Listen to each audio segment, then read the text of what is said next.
Hello everyone, I'm Ruth Mortimer, I'm the Global President at Advertising Week, and I am very, very happy to be joined today by Sarah Travis. She is the SVP of Roundel and Social Commerce at Target. You've probably heard of them.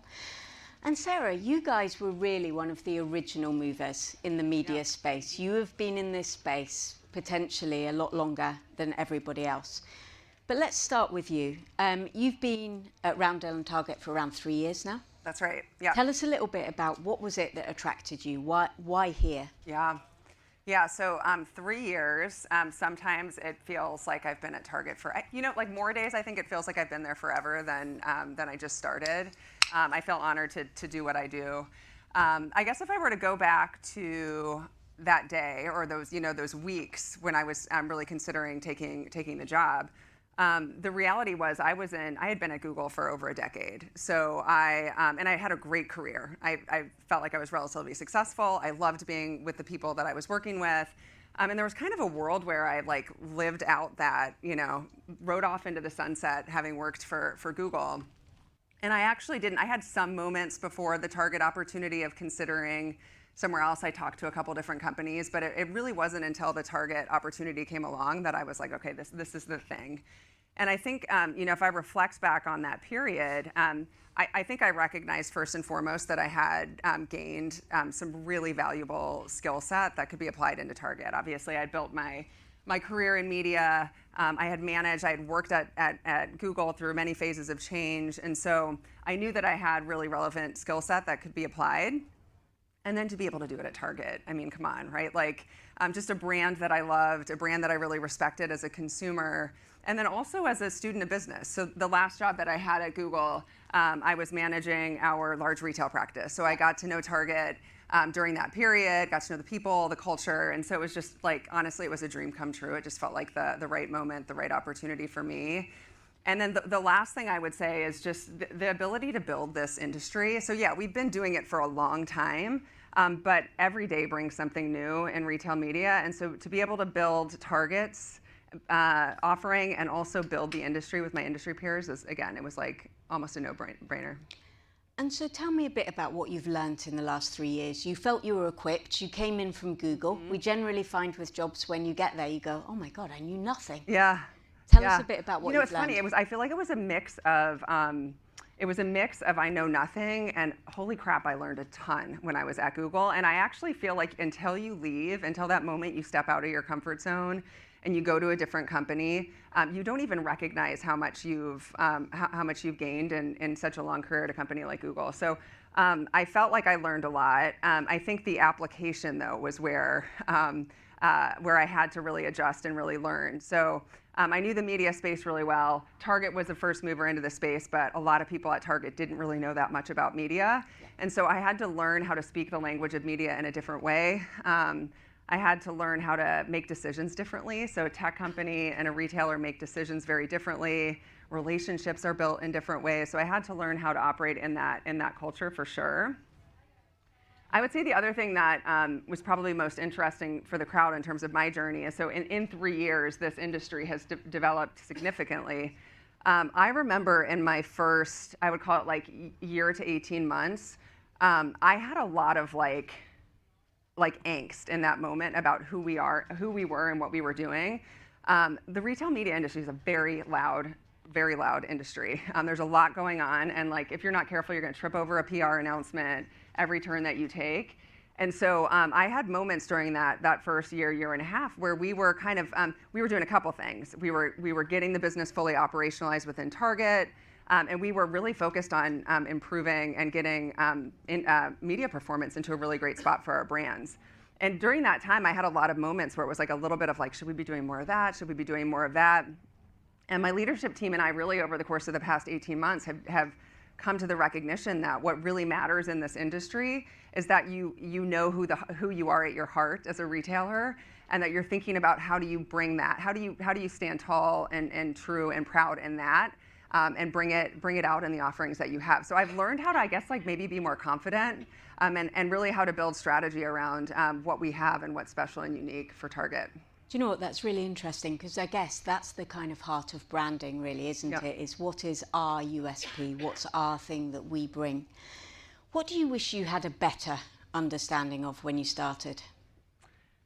Gosh, maybe like the complexity of a retailer, right? I think I walked in believing, and a couple things. So one would be, I wish I understood how much education needed to happen to get the rest of the organization on board to really understand that media and advertising could be additive to the overall experience. There was still, and anybody that works at a retailer knows, like, there is still sort of a belief that advertising could be disruptive to the experience, and it can be disruptive if you don't do it the right way. And so I guess I wish I would have known early on, because I probably would have made progress more quickly. I wish I would have known that I needed to do more of that education up front. The complexity of a retailer, the amount of different stakeholders that you need to work with to get things done. You can't kind of stay in your little silo, or even within like just working with marketing and digital. You need the whole organization behind what you're doing. And so understanding the complexity of that, I think I kind of thought I knew, because at Google, I worked with retailers, and I'm like, I got this. Not the case. Like once you get in the walls, you recognize it's a lot more complicated. And look, I think it's a great thing to be able to say, I do not got this. Yeah. You know, sometimes. But tell me a bit about what you found that Target does do well organizationally and with its people. With its people, yeah. I mean, I think this is one of the things that I think makes Target such a special place to work, is the way that we really build culture. And I think one of the things that stood out for me coming in, in the first few months, is just the focus that Target has on building diverse and inclusive teams. And again, like just even reflecting on learnings, like I've learned a ton about how to build teams. And so just like one little personal anecdote would be, before I came to Target, I'd actually never worked for a woman. I'd never had a manager that was a direct leader that was a woman. And Target has over half of their managers are women, over half of our officers, or almost half of our officers, which is our most senior leadership, also women.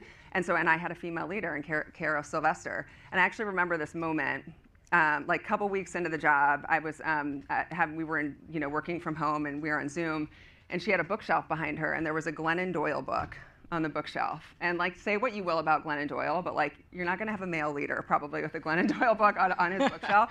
And in that moment, I was like, you know what? Like, I have a leader that actually recognizes the complexities of being a woman in leadership and is dealing with a lot of the same things that I'm dealing with. And I think in that moment, I had also the recognition, and it came over time, that like I have a really big responsibility to make sure that other people feel that way, that other people can see themselves in leadership. And I think I had said that to myself before, but until I felt it myself personally, it really became meaningful and important for me. So I think focus on people, global culture. The global culture at Target is incredible. I had not actually, I think I'd been into the Minneapolis office a couple of times early in my tenure, but I had actually spent more time in our Bangalore office than in our Minneapolis office, because it was open sooner than Minneapolis. That was when I felt the culture, was when I spent time in Bangalore. Truly a culture that both team and strategy are built from a global mindset. And companies I've worked for in the past have global teams, but this is just like this incredible global culture that they have at Target. And look, I think that's a really important point, because even though we're talking about, digital media, actually it's all put together by people. Yep. I mean, personally, I've never had anyone who can manage me. Whether they've been male or female, they've all said the same thing. It's very weird. But let's talk. It was great to dive into you. Let's talk a little bit more about Roundel. Yeah. Tell us a little bit about your strategy and approach right now. Yeah, so I guess I'll go back to what I said earlier, which is about you really have to understand who you are as a retailer. And so we've done a lot of work to really think about, the mission of Target's organization is to help all families discover the joy in everyday life. To make, hopefully you felt this, right? Like to make what could be an ordinary retail experience feel extraordinary. That's our jobs, and our part of that is how do we bring that to life from an advertising perspective. So the first thing that we do, you're going to see us be really, really thoughtful about when and how we bring advertising into that journey that a guest has with Target. And so we've thought really carefully about how we do that at scale. So how we think about the entire journey, and then making sure that ads show in the right moment. And we will make those trade-off decisions that maybe some other retailers won't, in order to just make sure that it's in the right moment. The other piece is that we think about creative, I think, very differently. Target is known for design, is known for creative, and we're really thoughtful about bringing the right creative services to bear, and also just making sure that anything that we do from an advertising perspective feels additive, and it feels like just part of this seamless journey. The other thing I would point out is really how we collaborate and leverage all of the assets that Target has in its toolkit.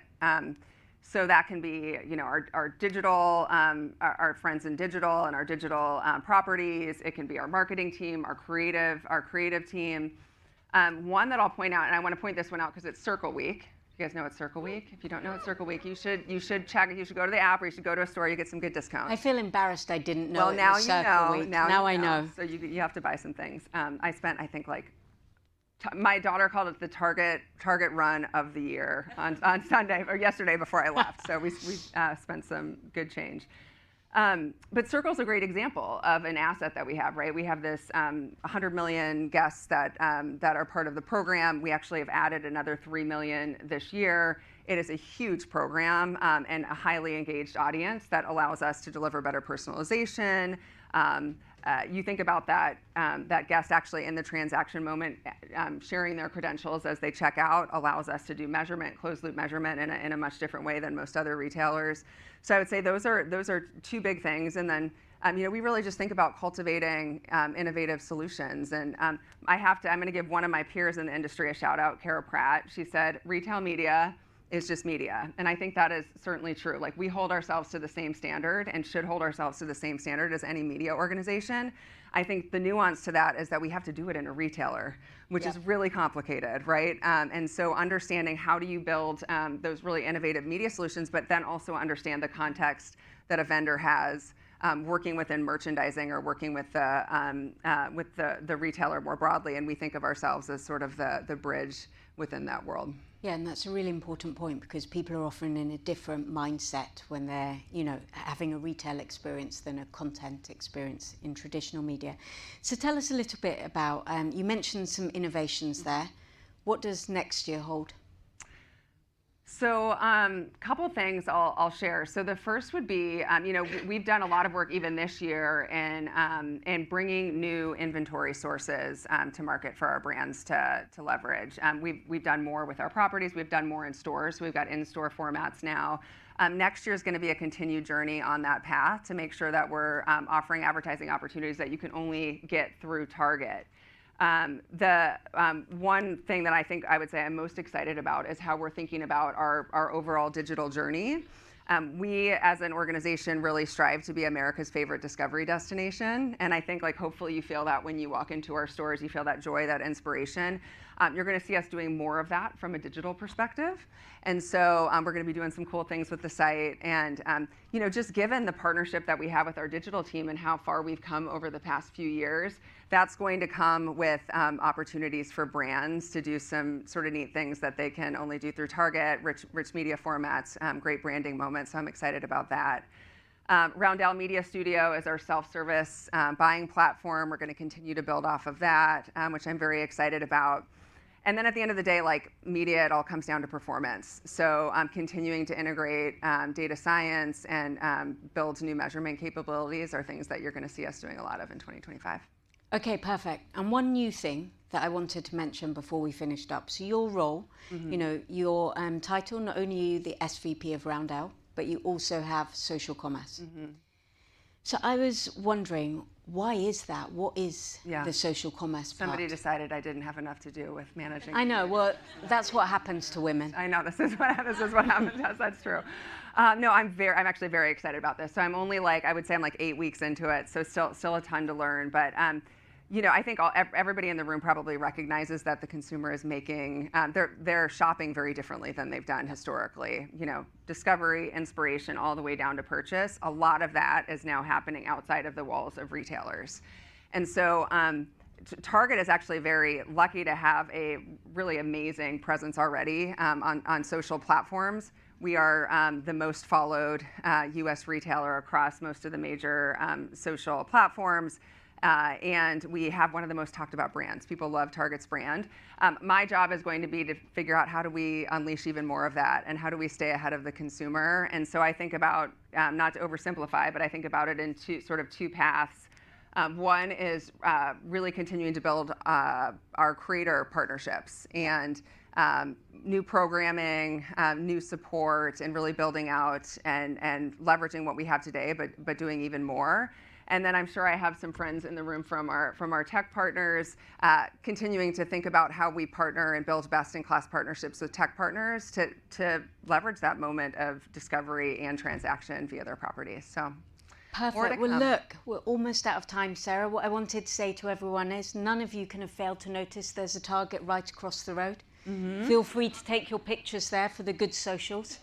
But Sarah, thank you so much for telling us everything we needed to know about Target and Roundel. Please don't go anywhere. We've got another quick fire conversation coming right up. Thank you so much, Sarah.